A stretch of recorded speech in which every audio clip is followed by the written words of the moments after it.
Y ahora quisiéramos que tú aquietes nuestro espíritu, que tú aquietes nuestra mente, que tú hagas que estemos alertas a tu palabra y a lo que tú quieres decirnos.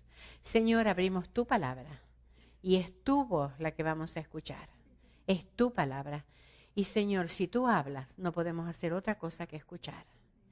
Y vamos a escuchar al Dios omnipotente que nos tiene que decir algo tan importante como nuestra estrategia a esta guerra que se nos ha presentado. Y Señor, ayúdanos para no solamente escuchar, sino también en poner en práctica aquellos puntos que tú quieres señalar en nuestras vidas, que hemos estado descuidando. Y te pedimos perdón. Pero Señor, gracias porque como vimos ayer, nos das la posibilidad de poder tomar de nuevo la dirección correcta.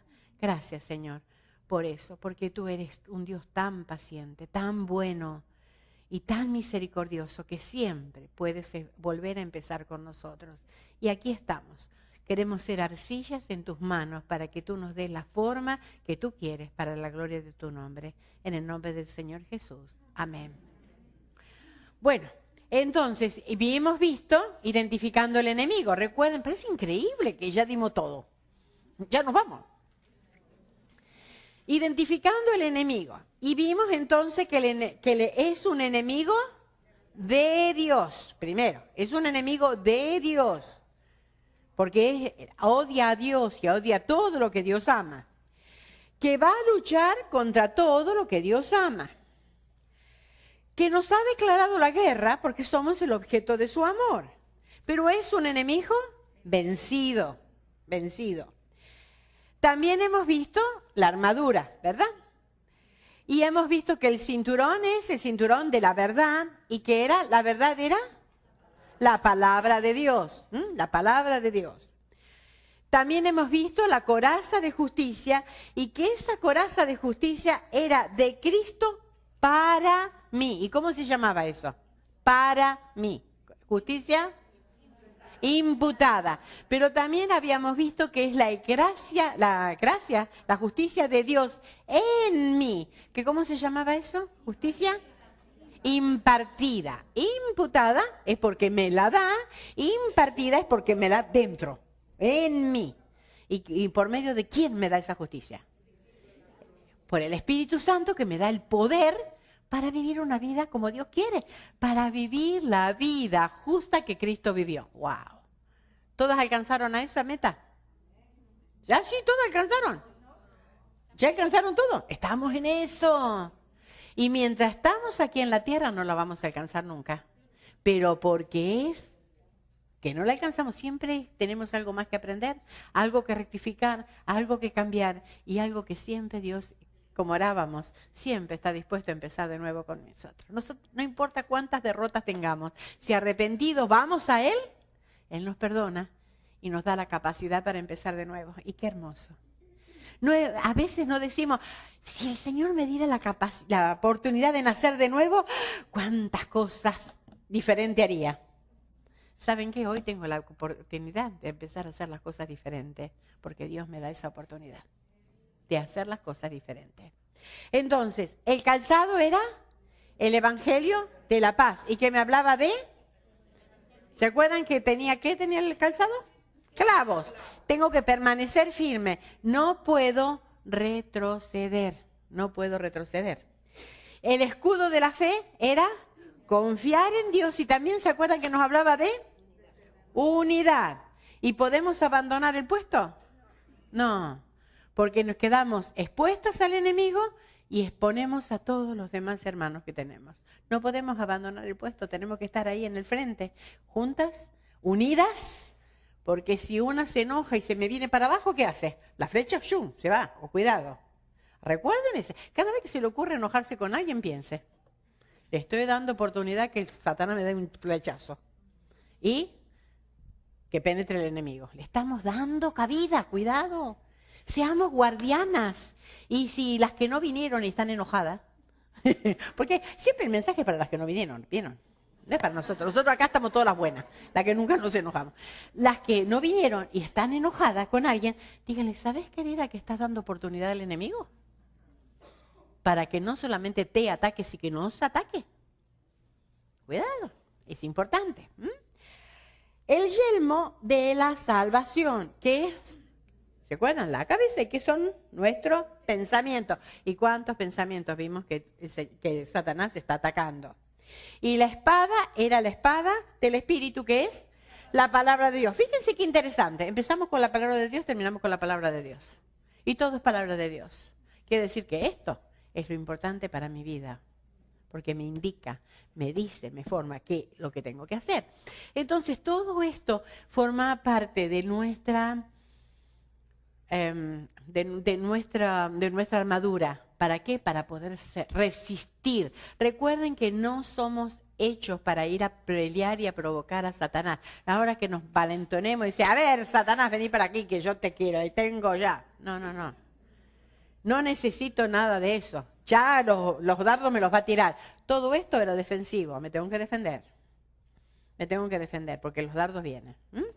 Entonces, ahora vamos a ver nuestra estrategia. Toda guerra tiene que conocer al enemigo, tiene que saber con cuánto cuenta el enemigo, ya lo hemos visto, que son principados y potestades y bueno, pero también tenemos que saber, tiene que saber una estrategia militar, que es lo que necesita para vencer ese enemigo. Nuestra estrategia está en el mismo pasaje, Efesios 6, 10, 11, 14 y 18, o sea, son versículos separados que tomé, pero porque son mandatos que nos da. 6, 10, 11, 14 y 18. Los leo. Por lo demás, hermanos míos, fortaleceos en el Señor y en el poder de su fuerza. Vestidos de toda la armadura de Dios. 14. Estad pues firmes. 18. Orando en todo tiempo, con toda oración y súplica en el Espíritu, y velando en ello con toda perseverancia y súplica por todos los santos. Entonces, tenemos ahí 4 órdenes de nuestro comandante en jefe. 4 órdenes que me dice mi comandante en jefe. ¿Que quién es? El Señor. Y me dice, primero, fortaleceos.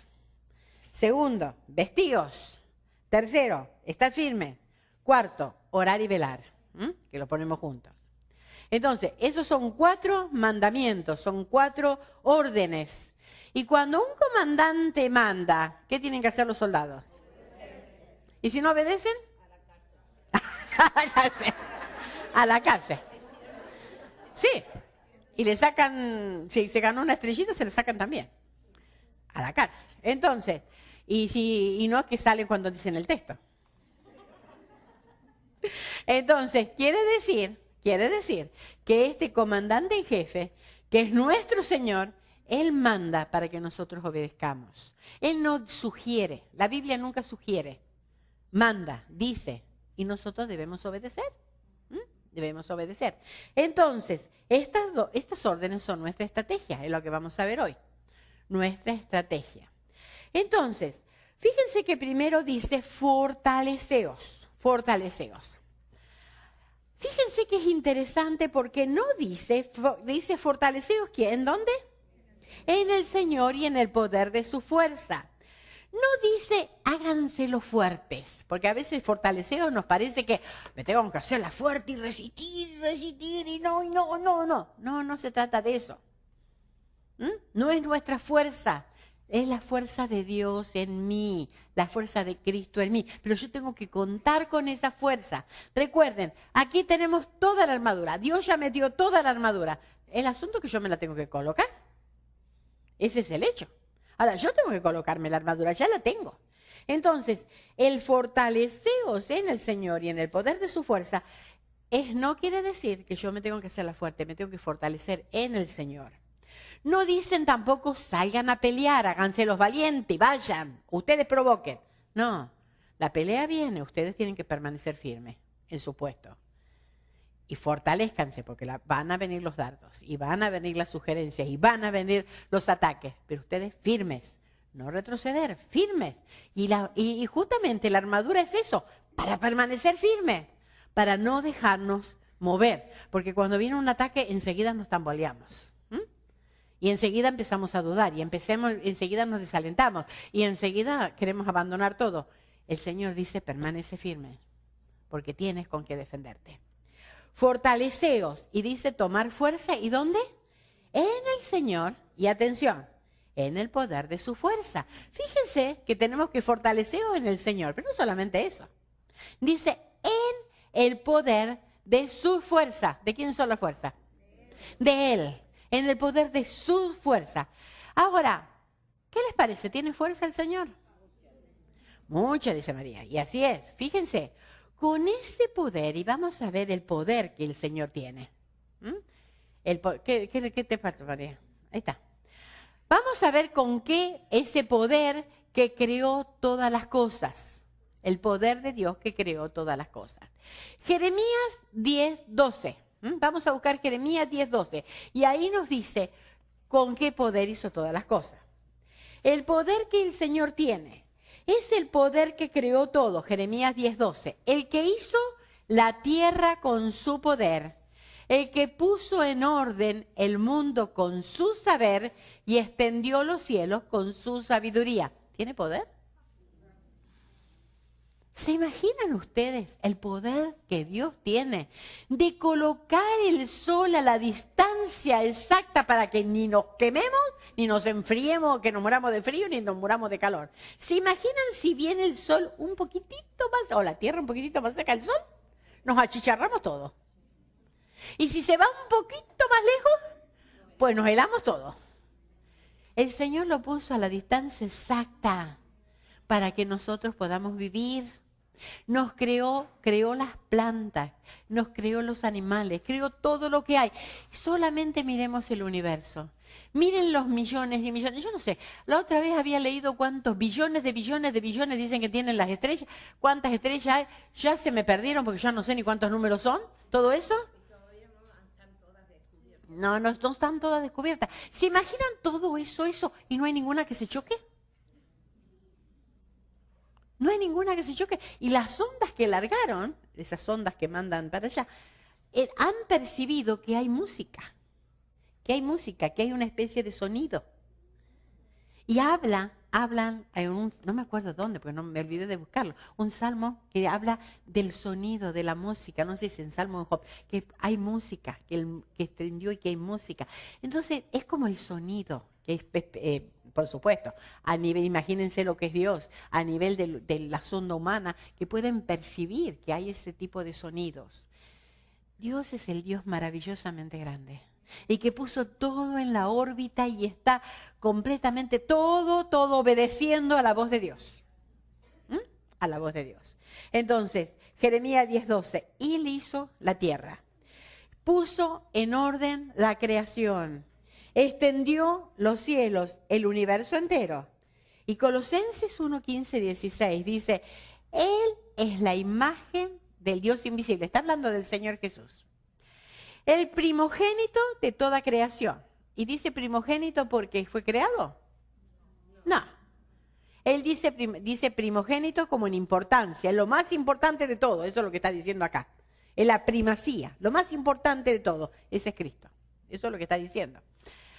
Porque en Él fueron creadas todas las cosas, las que hay en los cielos y las que hay en la tierra, visibles e invisibles, sean tronos, sean dominios, sean principados, sean potestades. Fíjense, todo fue creado por medio de Él y para Él. A Dios sea la gloria. Y sabemos que Cristo, ¿quién es? Dios. ¿Tiene poder? Pero con ese mismo poder sustenta, no solamente lo creó, que lo sustenta. Fíjense, Colosenses 1, ya lo leí. Hebreos 1:3. El cual siendo el resplandor de su gloria, está hablando del Señor, y la misma imagen de su sustancia, está diciendo Cristo es igual a Dios, o sea, Cristo es Dios, es lo que está diciendo, la misma imagen de su sustancia, y sustentando todas las cosas con la palabra de su potencia. Habla y todo sigue girando en el mismo lugar, todo sigue dando vuelta en el mismo lugar sin chocarse nada. Y manda y las tierras se mueven. Manda y las aguas salen de su curso como los tsunamis. Manda y nos hace pensar, ay Dios. Con todo y puso límites. Vamos al mar y el mar viene y dice, puso límites, los cuales no traspasarán. Llega hasta ahí y vuelve. ¿Por qué? Porque es la ley que Dios puso, que el Señor puso. Todo lo sustenta con su palabra. Hasta allí. Y yo siempre digo, cuando yo llego al mar y lo miro al mar que viene y se va, siempre me viene ese texto a la mente. Y yo digo, Señor, si tú sostienes el mar y tú le dices hasta ahí, también sostiene mi vida. Porque si ya pudiste controlar esas olas enormes y dices, hasta ahí nomás no vas a pasar, ¿cómo no va a controlar mi vida? Entonces la palabra de su potencia tiene poder, pero el poder que salva y transforma vidas. Dice Romanos 1:16, porque no me avergüenzo del Evangelio, porque es potencia de Dios para salud a todo aquel que cree. Esa palabra potencia es la palabra de donde nosotros sacamos la palabra dínamo. En griego es dínamo, el dynamus. O sea, nosotros decimos dínamo. El dínamo es el poder. Puede ser para destruir como la dinamita o el dínamo que da energía. Y las dos cosas nos vienen a nosotros. ¿Por qué? El dínamo, la dinamita, primero nos destruye, nos dice, sos pecadora. No, bancarrota total, ¿verdad? No la hacemos. Y después, dínamo, nos da la energía para crear una nueva criatura. ¿Verdad? Eso es Dios, el poder del Evangelio, el que transforma vida. Había un canto que le pregunté a Yori si lo sabía, me dijo que no, entonces como no lo voy a cantar sola, entonces se lo leo. Por bien de ustedes. Y dice, lo cantábamos en los retiros, como dice mi marido, en el siglo pasado. Y es literal, el siglo pasado. Dice así, fue un milagro que al astro alumbró y al mundo en la órbita lo instaló. Pero cuando me salvó y me redimió, milagro fue de todos el mejor. Es precioso y la música es preciosa. Es lo más hermoso cuando Él me salva y cuando me transforma. No hay milagro más grande. No hay milagro más grande que ese. Ahora, pero con ese mismo poder resucitó a Cristo. Dice Efesios 1, 19 y 20. Y cuál la supereminente grandeza de su poder para, mire, cuando habla supereminente, ¿qué querrá decir esa palabra tan difícil? No hay nada más grande, grande. Como ya Pablo me parece que se quedó sin palabras como para decir, entonces dijo, supereminente. Grandeza de su poder para con nosotros, los que creemos, según la operación del poder de su fuerza. Fíjense el 20. La cual operó en Cristo, resucitándolo de los muertos y sentándole a su diestra en los lugares celestiales. ¿Se necesita poder para resucitar un muerto? Y recuerden que el Señor estaba en la tumba y estaba muerto. Y sin embargo, al tercer día, Dios lo resucitó. Pero, hay otro poder también. Ese mismo poder es el que resucitará a sus redimidos. Me va a resucitar a mí. 1 Corintios 6, 14 dice, y Dios que levantó al Señor, también a nosotros nos levantará con su poder. Con su poder. ¿Y saben por qué yo creo que sí, Cristo me va a resucitar? Porque Él resucitó. Porque Él vive, yo también viviré. Porque Él vive, nosotros también viviremos. Entonces, tenemos todo ese poder. Él es la fuente del poder. Él es la fuente del poder. Fortaleceos en el Señor y en el poder de su fuerza. ¿Tiene poder? Entonces, quiere decir que no tenemos que dudar. Y cuando dudamos, ¡ay, podrá! Pensemos en todo esto. Pensemos todo esto. El que hizo todo esto puede sostener mi vida. Pero el segundo, vestíos. Dice, vestíos de toda la armadura de Dios. Ahora, tres cosas que podemos ver aquí. Vestíos. La armadura está a nuestra disposición. La tenemos que poner. De nada le servía al soldado saber que tenía la armadura ahí en el closet. ¡Vamos a la guerra! Sí, ahí voy. Se iba así en el camisón como lo veíamos. Bueno, no era un camisón, que era una túnica.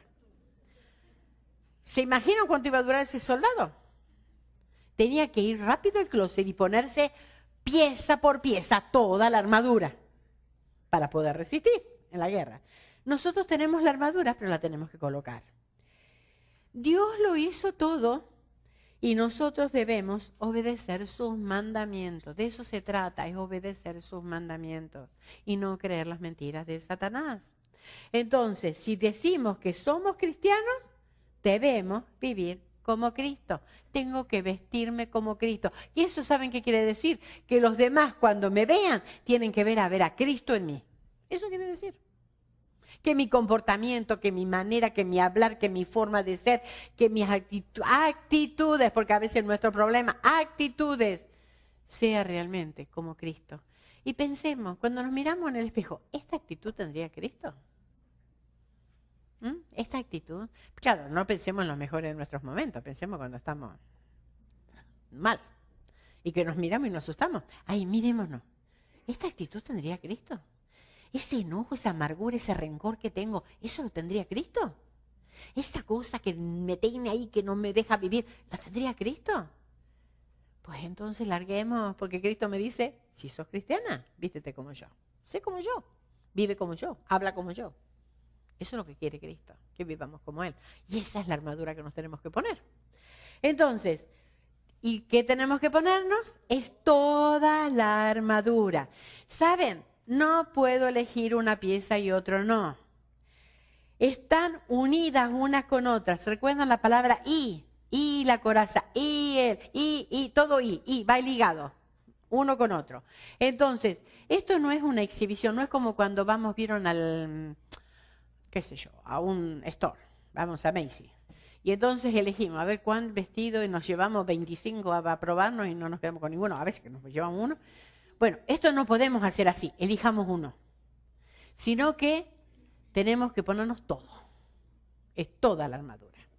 Entonces, debo tomarla toda y no hay una más importante que otra, no hay una armadura más importante que otra. Y la otra que dice, de Dios. Recordemos entonces que la armadura es de Él. Fíjense ustedes, ahora quiero que presten mucha atención, porque algo que me llamó mucho la atención. Muchos piensan, leí muchos comentarios, y muchos comentaristas piensan, bueno, cuando Pablo estaba describiendo la armadura, seguramente estaba ahí un soldado romano y estaba mirando. Lo estaba mirando él. Entonces esto se inspiró cuando leyó en Efesios cómo estaba vestido el soldado romano. Ahora yo pienso, un soldado romano que lo estaba cuidando a Pablo, ¿estaría vestido así para un prisionero? Eso es lo que yo llegué a la conclusión. Entonces, ¿qué quiere decir? Así van a la guerra. Pero, ¿qué quiere decir entonces cuando Pablo dice esto? ¿A dónde se inspiró Pablo? Por supuesto, del Espíritu Santo. ¿Pero sacado de dónde? Vamos a buscar Salmo 24:8. La armadura es de Dios. El Antiguo Testamento, miren cómo lo describe. Salmo 24:8. ¿Quién es este rey de la gloria? El Señor fuerte y poderoso, el Señor poderoso en batalla. ¿A quién está describiendo ahí? ¿A quién? A Cristo, al Cristo preencarnado. El Cristo cuando habla en el Antiguo Testamento también habla de Cristo. Y fíjense, el Señor fuerte y poderoso, el Señor poderoso en batalla. Isaías 11:4 y 5. Sino que juzgará con justicia a los pobres y arguirá con equidad por los mansos de la tierra, y herirá la tierra con la vara de su boca, y con el espíritu de sus labios matará al impío. Será la justicia cinto de sus lomos y la fidelidad ceñidor de su cintura. Wow. ¿De quién está hablando? ¿De quién está hablando aquí? ¿De quién? De Cristo. ¿Se dan cuenta? Vamos a otros. Isaías 59, 16 y 17. Lo salvó su brazo y le afirmó su misma justicia, pues de justicia se vistió como de coraza, con yelmo de salvación en su cabeza, tomó ropas de venganza por vestidura y se cubrió de celo como de manto. ¿De quién está hablando? Cristo es el victorioso guerrero. Cristo es el victorioso guerrero. Cristo venció. La armadura ha sido ya probada. Él la probó y resistió. Cristo venció. Y entonces, ¿qué podemos decir nosotros? Como dice Romanos 13:14, vestidos del Señor Jesucristo.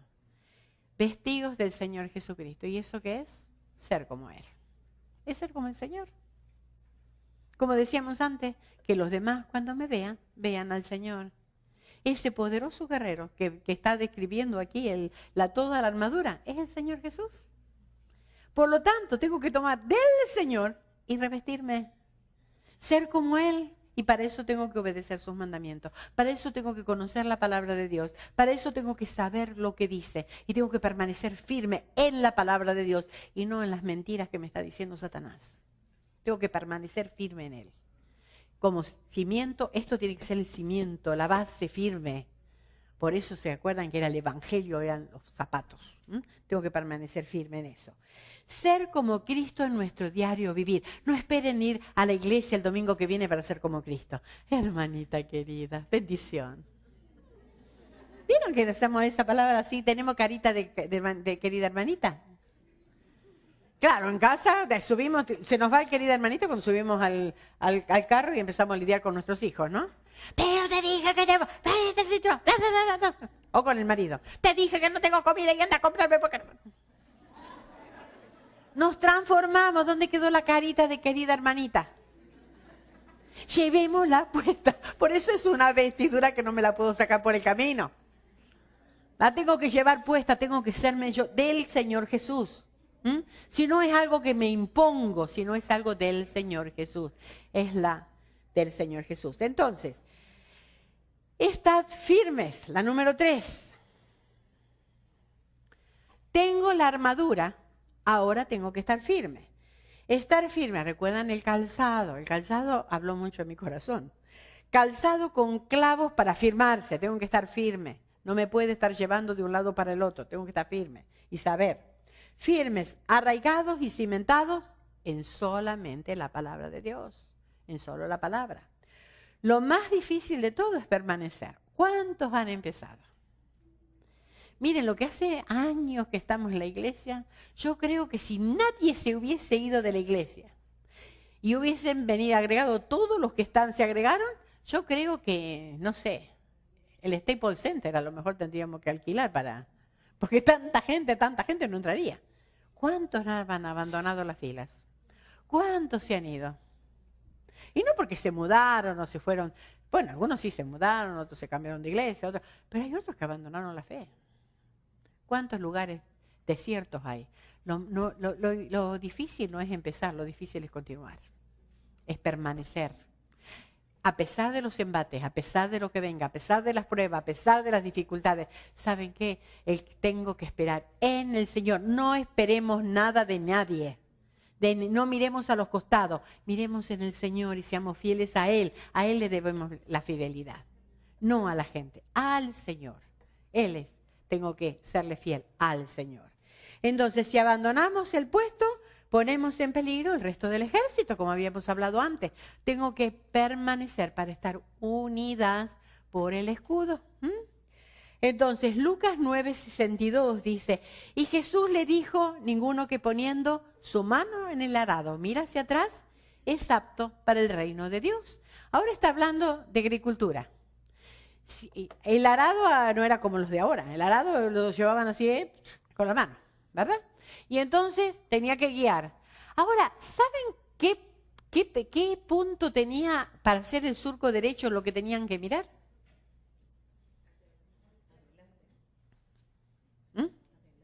Tenían que mirar adelante. Marcaban un punto adelante y miraban adelante. Ahora imagínense que el surquero no sé cómo se llama lo que hace el surco.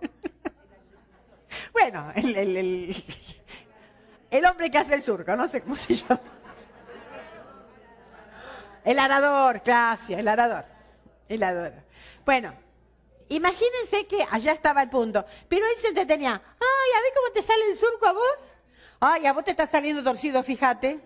Ay, no, mira, cállate vos, no hables en el trabajo. Y mira que, ¿cómo le saldría ese surco? ¿Se dan cuenta? Querida, ¿dónde miramos para continuar?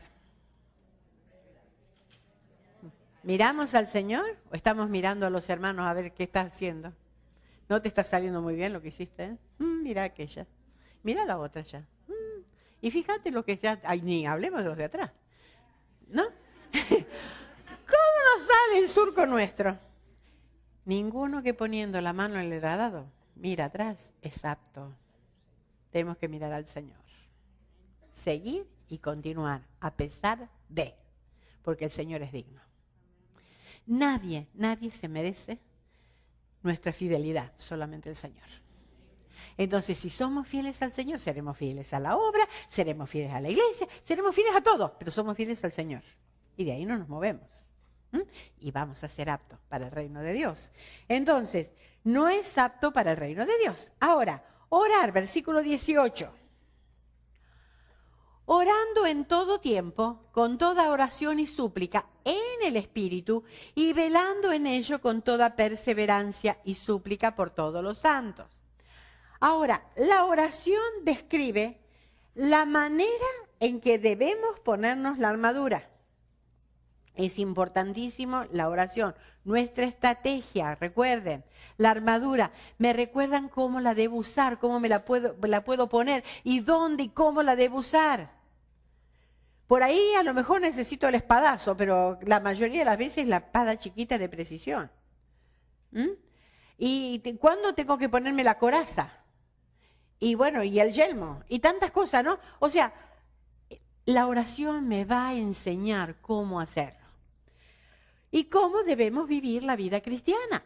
La oración es tan vital en nuestras vidas, ¿no? Es vital en nuestras vidas. Pero debemos orar, fíjense, en todo tiempo, con toda oración y súplica, en el Espíritu, velando y perseverando. Todo esto va en lo mismo. Es la oración. En todo tiempo, con toda oración y súplica, en el Espíritu, velando y perseverando. Son 5 cosas. Esta batalla se gana de rodillas. Firmes ante el enemigo. Esta batalla se gana de rodillas. Firmes ante el enemigo y de rodillas ante nuestro comandante en jefe. Y a veces nosotros hacemos al revés. Le rendimos pleitesía al enemigo, obedeciendo lo que nos sugiere. Y descuidamos las rodillas para nuestro comandante en jefe. Entonces tenemos que estar firmes ante el enemigo, pero de rodillas ante nuestro comandante en jefe. Entonces nuestra oración, ¿cómo debe ser? Nuestra oración en todo tiempo, en todo tiempo. No es solo un momento al día. Muchas veces uno dice, bueno, ¿y dónde? ¿Cómo? ¿Qué sé yo? A mí siempre me llamó la atención ese versículo que dice, orad, ¿cómo? No sin César, ¿eh? Gloria ora con César. Si el marido de ellos se llama César. Dice orar sin cesar. ¿Qué quiere decir? Orar continuamente. Orar. Ahora, ¿cómo hacemos para orar sin cesar las 24 horas del día? Y Pablo sabía que no se podía, porque él no era un hombre ocupadísimo. Pero, a ver.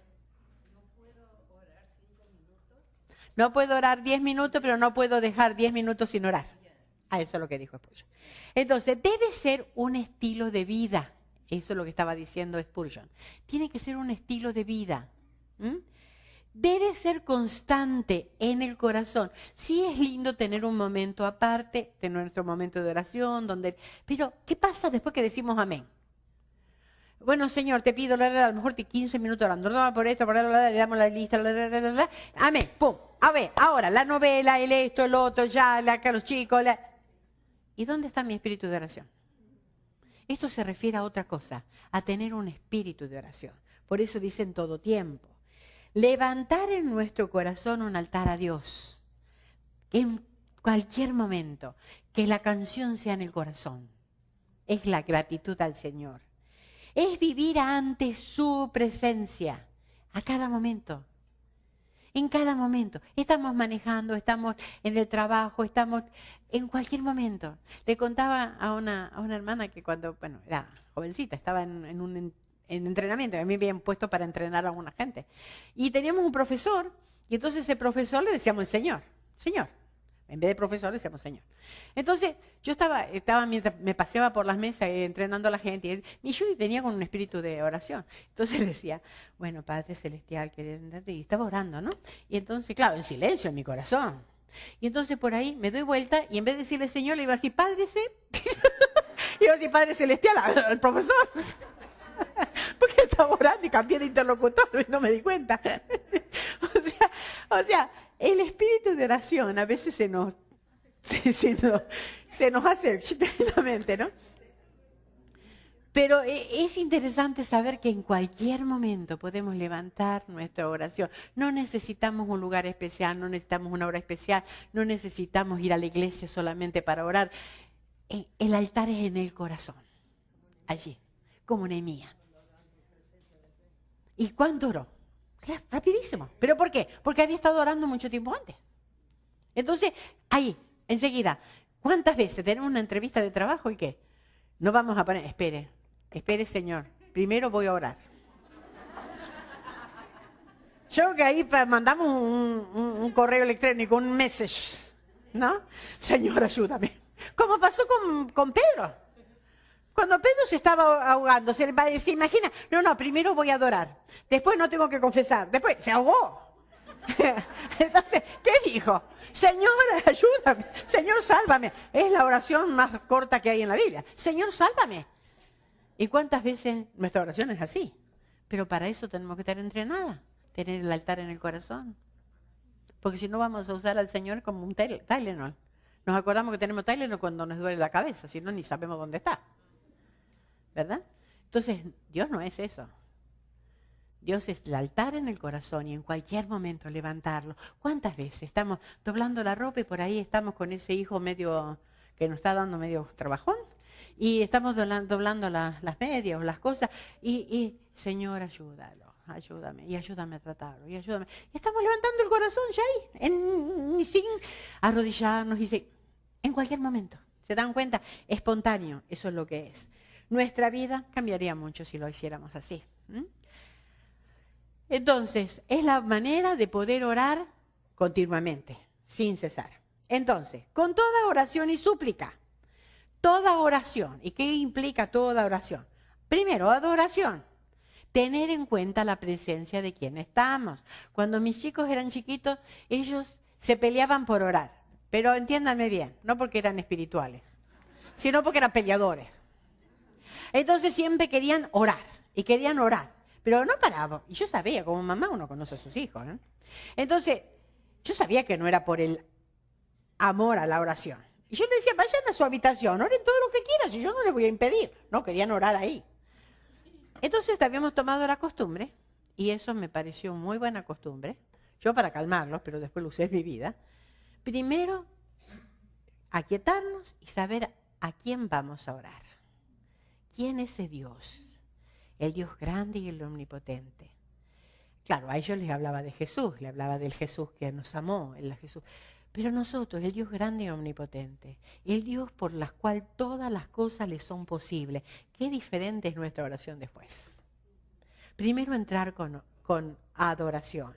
Y dice Efesios, tener en cuenta ante quién estamos. Efesios 3:14 dice, por esta causa doblo mis rodillas ante el Padre de nuestro Señor Jesucristo. Qué hermoso.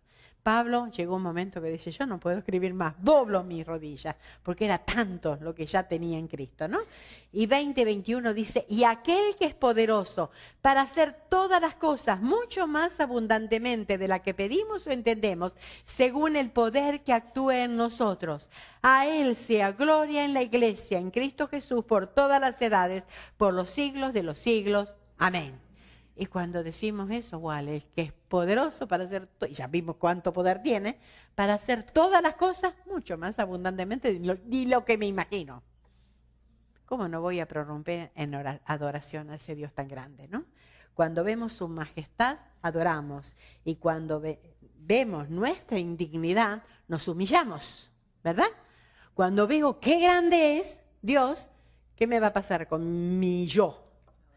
Me voy a bajar y me voy a hacer chiquita. Y entonces eso nos va a llevar a la confesión. Cuando lo veo a Dios majestuoso y grande y me veo a mí indigna, me va a llevar a la confesión porque me va a traer a la mente mis pecados, ¿verdad? Entonces, cuando estamos ante un Dios santo, santo, santo, vemos que nuestra vida no está acorde a lo que Él es. En vez de llorar y no hacer nada, porque eso es remordimiento, ¿y cuántas veces lo tenemos? Y mi vida siempre es así, siempre fracaso y fracaso, y siempre... pero no hago nada para cambiar. Eso es remordimiento, no es arrepentimiento. Entonces, en vez de llorar, somos movidos al arrepentimiento. Cuando veo a un Dios tan grande, majestuoso, el problema es que perdemos visión de quién es Dios.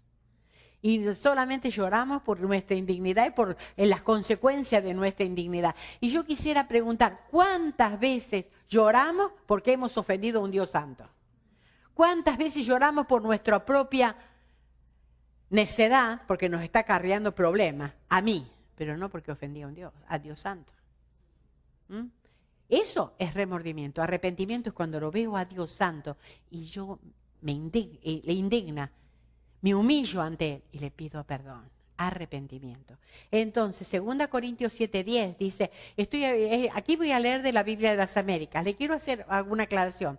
La Biblia de las Américas es una traducción que es lo mismo, nada más que tiene algunas palabras que lo dice un poquito diferente para entenderlo, de dar otro entendimiento. Pero es el mismo significado, es lo mismo. Pero y me gustó como lo dice acá porque creo que podemos entenderlo un poquito mejor. Pero si ustedes van palabra por palabra, quiere decir lo mismo. Porque la tristeza que es conforme a la voluntad de Dios produce un arrepentimiento que conduce a la salvación. Sin dejar pesar. Fíjense, el arrepentimiento después que confesamos no nos deja pesar. Pero la tristeza del mundo produce muerte. Cuando tengo remordimiento solamente, eso me lleva a la muerte porque no me da vida. En cambio, el arrepentimiento, según Dios, me conduce a la salvación y sin dejar pesar. Entonces, el remordimiento produce amargura y vivo amargada. Solamente remordimiento. ¿Se acuerdan Judas? Devolvió las piezas de plata y fue y se ahorcó. Tenía remordimiento porque había entregado a su maestro, pero nunca se arrepintió. El arrepentimiento nos vuelve el gozo de la salvación. Un verdadero hijo de Dios vuelve a tener el gozo de la salvación. Y entonces, y eso nos lleva, cuando gozamos de la completa comunión con Dios, entonces, ¿qué vamos a hacer? Prorrumpimos en acción de gracias. Acción de gracias. Agradecimiento por lo que ya hizo, perdonándome todos mis pecados. Lo que está haciendo, sosteniéndome en el camino diario, porque me sostiene y cuando caigo me levanto y me sigue sosteniendo y vuelta a empezar, ¿verdad? Y lo que va a hacer un día me llevará a su casa en el cielo. Y ese es el camino, ¿verdad? Desarrollar un espíritu de gratitud por lo que Él me dé o no me dé será para mi bien. Tengo que aprender a decir gracias aún cuando la respuesta sea no, porque sé que es para mi bien. Y para su gloria. Siempre Dios quiere su gloria, pero siempre. No es que es para su gloria y me va a hacer mal a mí para hacer brillar su gloria. No, quiere mi bien y mostrar por mi bien su gloria. Por mi bien. Intercesión, porque estamos en intercesión. ¿Qué quiere decir eso? Fíjense, cuando el Señor enseñó a orar, dijo Padre nuestro. ¿Qué dijo eso? No son hijos únicos, tienen hermanos. Acuérdense de sus hermanos y orar por otros. Eso es lo que nos está diciendo. No son islas, son continentes, viven rodeados de gente. Entonces tenemos que orar por los unos por los otros. No somos únicos, no somos hijos únicos. Orar por sus necesidades, pero sobre todo por la salvación y por la salud espiritual. ¿Cuántas veces nosotros lo único, y miren los pedidos a veces de oración en las reuniones de oración, que se cure del cáncer, que se cure de la garganta, que se cure del resfrío, que se cure del gallito, que se cure, que se cure, que se cure. Y siempre María tiene la costumbre de preguntar, ¿y es salvo? Porque si no es salvo, se va a ir al infierno sin gallita, pero se va a ir al infierno. Entonces, lo mejor, la salvación primero y después todo lo demás, ¿verdad? Entonces, recordemos, orar por la salvación, Orar por la salud espiritual de los demás. Miren que Pablo cuando oraba no le decía, bueno Señor, y que ahora le des un poquito más de comida, y por qué ahora le des más dinero, y por qué ahora le cures del dolor de garganta. Pablo decía, para que aprendan a crecer en Cristo, en amor, y el amor abunde más y más. Las oraciones de Pablo siempre se enfocaban en el crecimiento espiritual de los demás. ¿Por qué no nos empezamos a enfocar en eso? En la salvación y crecimiento espiritual. Y claro que podemos orar por las necesidades, claro que sí, pero no que no sea la prioridad. Por la salvación de los que no son salvos, a veces tenemos poco peso por aquellos que se pierden. Tenemos que interceder, y creo que en nuestras familias hay mucha gente que no son salvas.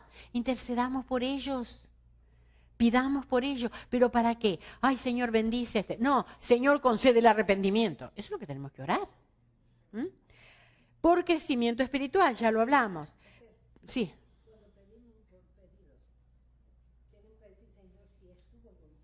Claro. Ahora vamos a hablar. Ahora vamos a hablar esto. Entonces, por nuestra, sí, pero está bien, María. Porque ella dice, no sé si escucharon atrás, ella dice que tenemos que pedir según la voluntad de Dios y no para que se haga lo que nosotros queremos. Una vez escuché de alguien que yo respetaba, pero me causó asombro. Una querida amiga estaba enferma, bastante enferma, y parecía que ya estaba, no se murió, ¿no? Pero parecía que se iba a morir con lo que tenía. Y uno vino y oró y le dijo, Señor, no te decimos que pedimos tu voluntad, te decimos que quiero que sea sana. A mí y todavía la persona, mi amiga que estaba enferma, ella dice, a mí me horrorizó. La que estaba enferma, dijo. Dice, a mí me horrorizó eso. Porque, ¿qué manera de pedir? No tenemos idea de quién es ese Dios grande. Entonces, por el país, por nuestro país de origen. ¿Cuántas veces? Ay, yo estoy muy cómoda aquí, pero oramos por nuestro país. Por los gobernantes y por nuestros misioneros. Hay misioneros por todo el mundo. Tenemos nuestros misioneros locales, o sea, locales, lo que la iglesia manda. Empecemos a llevar, tengamos carga por esa gente. Pero también debemos hacerlo en el Espíritu, dice, en el Espíritu. Eso quiere decir que someter nuestra mente, pensamiento y voluntad al control del Espíritu. Efesios 5, 18 y 20 dice, no os embriaguéis con vino, en lo cual hay disolución. Antes bien, sed llenos del Espíritu, hablando entre vosotros con salmos, con himnos y cánticos espirituales, cantando y alabando al Señor en vuestros corazones, dando siempre gracias por todo al Dios y Padre en el nombre de nuestro Señor Jesucristo. Ser llenos es ser controlados por el Espíritu. Así como el vino controla al borracho, que no sabe lo que hace, sino el vino que lo hace. Así el Espíritu tendría que controlarnos a nosotros. Que nos controle, que hagamos lo que el Espíritu diga. Y ahora, estar controlados por el Espíritu da por resultado lo que dice el versículo 19 y 20. Hablando entre vosotros con salmos y con himnos, y ese es el resultado, ¿verdad? Y un espíritu de gratitud. Pero fíjense que es lo mismo. Y uno dice, bueno, ¿cómo puedo ser controlada por el Espíritu? Bueno, fíjense lo que dice Colosenses 3:16. La palabra de Cristo, otra vez la palabra de Dios, la Biblia, more en abundancia, more, no de visita. A veces la palabra está de visita. La leemos y se fue. No, more, esté en nosotros. La palabra de Cristo more en abundancia, mucha, en vosotros, enseñándoos y exhortándoos unos a otros con toda sabiduría. Y fíjense, cantando con gracia en vuestros corazones al Señor con salmos e himnos y cánticos espirituales. Si me lleno de la palabra de Dios, voy a ser controlada por el Espíritu. Porque el resultado es el mismo. Fíjense lo que dice en Efesios 5 y fíjense lo que dice Colosenses 3. El resultado es el mismo. Hablando entre vosotros con salmos, con himnos, cantando con gracia en vuestros corazones al Señor con salmos, himnos y cánticos espirituales. Es lo mismo. O sea, yo me lleno de la palabra de Dios y el Espíritu Santo me controla. Entonces, otra vez, palabra de Dios, para tener una vida controlada en el Espíritu. Para estar llenos del Espíritu, entonces debemos leer la palabra, meditar la palabra, aplicar la palabra en nuestras vidas. Entonces, respuesta garantizada. Y ahí lo que dice, lo que decía María. Fíjense. 1 Juan 5, 14 y 15. No hay algo mágico para ser lleno del Espíritu Santo. No es que voy a ir a una reunión para ser lleno del Espíritu Santo. No es como trabaja. Ser llenos de la palabra de Dios y voy a estar controlada por el Espíritu Santo. Primera Juan 14:15 dice, y esta es la confianza que tenemos en Él, que si pedimos alguna cosa conforme a su voluntad, Él nos oye. Y si sabemos que Él nos oye en cualquier cosa que pidamos, sabemos que tenemos las peticiones que le hayamos hecho. Tenemos que aprender a pedir cosas según la voluntad de Dios. Someter nuestra voluntad a su voluntad. Todo lo que pediremos estará acorde a su voluntad. Si estoy controlada por el Espíritu, ¿qué voy a pedir? Lo que el Espíritu quiere y es lo que Dios quiere. Son todo lo mismo, ¿verdad? Entonces, esto es algo importante para mi vida. Ser controlada por el Espíritu para someter mi voluntad a la voluntad de Dios y decirte, Señor, esta es mi necesidad, súplela como quieras. Eso es lo que tendríamos que decir. Esta es mi necesidad, está el vaso vacío. El problema es que nosotros llevamos nuestro plan y le decimos, Señor, bendícelo. Aquí, lee. Que sea tu voluntad, pero aquí estás, lee. Entonces, no hagamos nuestra agenda. Dios tiene su agenda. Pongamos nuestra vida en su agenda, no que ajustar Él a la nuestra. Entonces, es importante, por lo tanto, velando. Uno de los significados que da el diccionario es cuidar solícitamente algo. Eso es velar. Es estar alerta, vigilar. Si descuidamos la vida de oración, bajamos la guardia. Las piezas de la armadura se aflojan y se caen. Si descuidamos la oración, bajamos la guardia y todas las demás piezas se van a ir ajustando. Ay del yelmo. Y los pensamientos van a venir a cualquiera. Ay de la coraza. Ay del escudo. Ay del calzado. Se nos va a aflojar todo. No descuidemos la oración. No descuidemos la oración. Y entonces experimentaremos derrotas. Si hay derrotas en su vida, pregunte, ¿cómo estoy en mi vida de oración? ¿Cómo está? ¿Tengo un altar en mi corazón hacia Dios? ¿Invocando a Dios en cada cosa que hago? ¿Poniendo mi vida en sus manos? ¿O la he reducido solamente a un momento en el día? Quizás antes de comer o quizás antes de dormir o que bueno, y ya. Por lo tanto, entonces debemos perseverar. Según el diccionario, perseverar es mantenerse constantes en lo comenzado. Eso es lo que dice el diccionario. Si comencé, tengo que mantenerme constante. Proseguir en lo que comencé. Seguir. Es una actitud. Es una actitud en el corazón. Es perseverar. Me tengo que proponer hacer eso. Es durar permanentemente o por largo tiempo. O sea, ¿cuántas veces? Ay, si yo tengo el deseo, ahora sí me voy a proponer, voy a orar. Entonces me voy a hacer una libretita y qué sé yo. Y de pronto veo, el primer día lleno hoja y hoja de oración. El segundo día, una hoja de oración. El tercer día, la mitad de la hoja. Al cuarto día, 2 renglones. Al quinto día, 1 renglón. Al otro día, nada. Otro día, nada. Otro día, nada. ¿Estoy perseverando? No. Entonces es durar. No solamente es comenzar.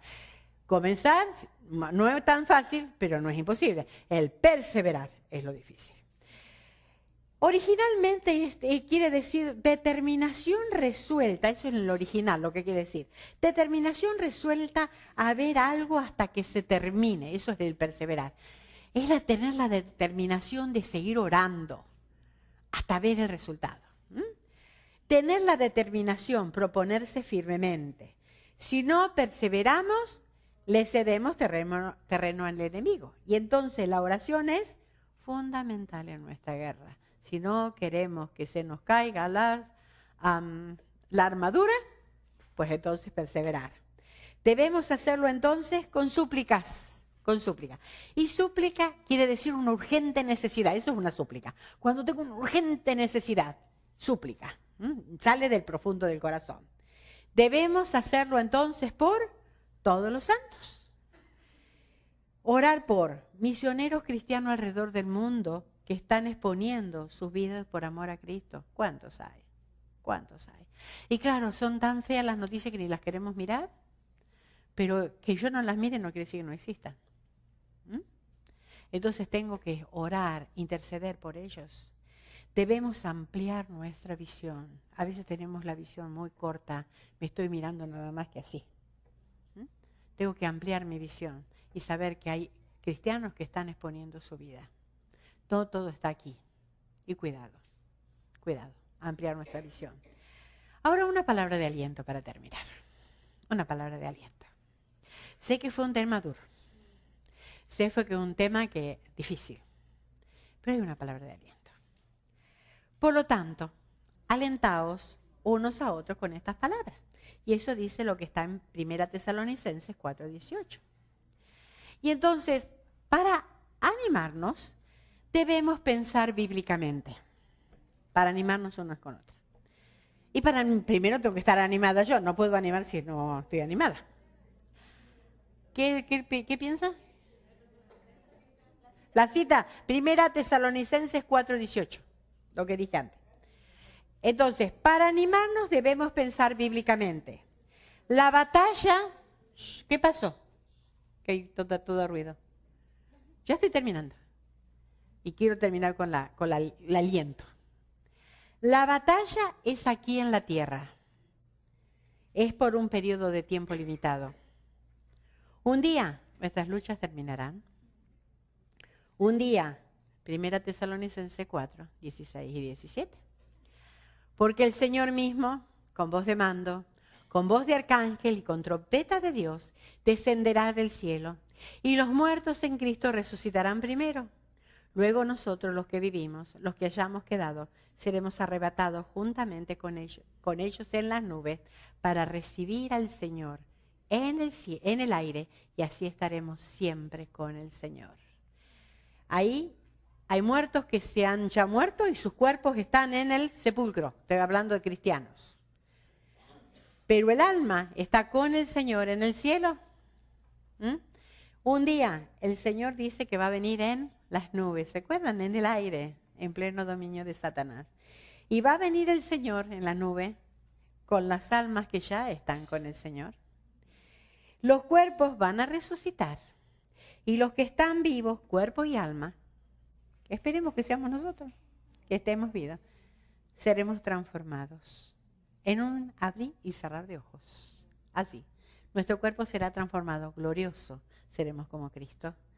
Iremos en la nube, allí nos encontraremos todos y nos iremos al cielo con el Señor. Y nuestras batallas se van a terminar. Nuestras batallas se van a terminar. Los muertos resucitarán, los vivos seremos transformados. ¿Y a dónde iremos? Lo que dice Juan 14:2, en la casa de mi Padre muchas moradas hay. Si así no fuera, yo os lo hubiera dicho, voy pues a preparar lugar para vosotros. Y si me fuere y os preparare lugar, vendré otra vez y os tomaré a mí mismo, para que donde yo estoy, vosotros también estéis. Estaremos siempre con el Señor. Y allí, en el cielo, todos proclamaremos Apocalipsis 19:6. Me gustaría que ahora leamos todo esto.